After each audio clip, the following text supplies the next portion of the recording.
Ni mapema sana Baba Levi, mtoto. Mapema gani? Akija kwa mtu ambaye anaweza kufanya naye. Wanasema kwamba afikae kisimani mapema. Kunywa maji mengi. Lakini mtoto hiki bado kidogo. Kisha jaribu kutakuwa na budi la kuroka. Hivi alikataa nyumbani na sisi mume wangu. Haya. Endelea kumtekeza basi. Wala simtekeza. Utakuja jua kwamba samaki mkunje. Masomo yake? Hakufanya mbaya katika masomo. Alipata na mazuri tuna. Alishika nafasi.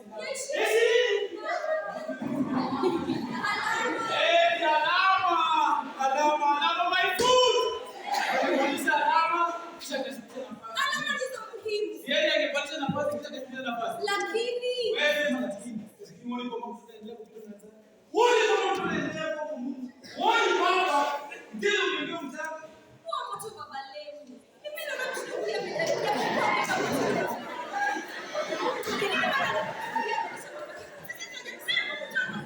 Kila nikiongelea hili, wewe uko tu pale kwa magari. Ndio ifanye. Mimi mwenyewe sikuwa mnyonge na leo maana ninajua kama bidii faulishi kila jambo. Mimi naondoka. Kunywa chai.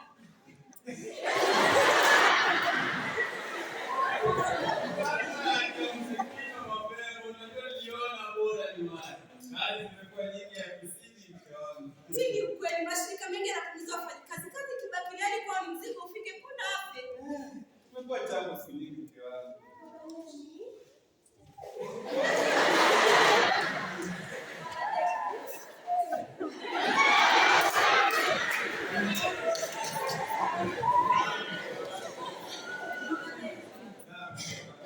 Unajua mama tunataka kuambia. Unamjua mama ana hali naomba uweze kumtilia mkono. Naomba uweze kuangaliwa na daktari. Neema afadhali wewe una kila ya kushika kila baada ya siku. Wala kunijua kwamba kulizangu zote zinaangalia mkono. Lakini unajua maradhi ya fedha kitakuwa inaongezeka. Neema nyumba hii kwa wengi kuongezeka. Alafu wewe ndio uliniambia kwamba bila haende kodi. Unajua kwamba mkopo wenyewe hivi ya bwana. Neema wewe uliniambia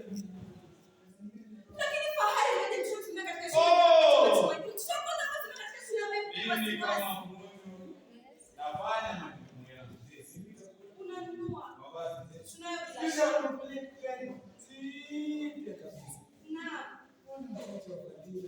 Mbona mtata wa fadhila Neema? Mimi najaribu. Unajua kwamba karama yote ni mbona mtata wa fadhila Neema? Wewe sema jamani lakini mimi kwa hiyo mimi sipo, mshahara wako sikuombi. Hizi utakavyotumia juu yako. Juzi hapa nimekulia gari. Shughuli utakazofanyia juu yako. Alafu nakumbuka wewe si kama wanawake. Wanawake ambao wana kazi wala basi. Unajua changamoto kama mshahara na hata kupata mshahara kiasi gani. Unakumbuka kwamba mimi ndio kwa bahati mbaya milango ya kazi haijafunguka. Nakumbuka kwamba mimi ndiye niliyemruhusu Salome akaja kumfundisha.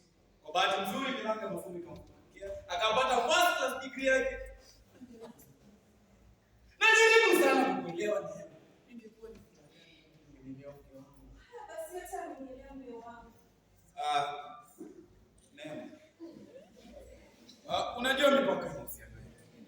Unajua kwamba wazazi wako au wazazi wako hawapaswi kuishi pamoja na sisi. Na unajua kwamba mila na desturi yetu ina nafasi yake. Lakini hiyo ni kwa sababu walikitina mimba na safari zote zilishakuwa kubwa wengi. Hivi umesahau kwamba mimi ni mkubwa na safari zote huyo anasema ni mkubwa kwetu kwa chumba chake bali na chumba cha wageni. Neema. Hata wazazi wangu walikuwa hai. Hawangethubutu kuja kuishi pamoja na sisi. Hata mamangu mzazi akamwambia haya. Hawezi jaribu kuja kuishi pamoja na sisi. Neema. Mila na desturi yetu ina nafasi yake Neema. Lakini hizo ni mila gani ambazo hazina nafasi katika maisha yetu? Ni watu wangapi na wajua wanaishi na wazazi wao katika chumba kimoja ni kidogo hivi kwa. Hata tutaliongelea hili. Mpaka wapi? Mpaka lini? Saa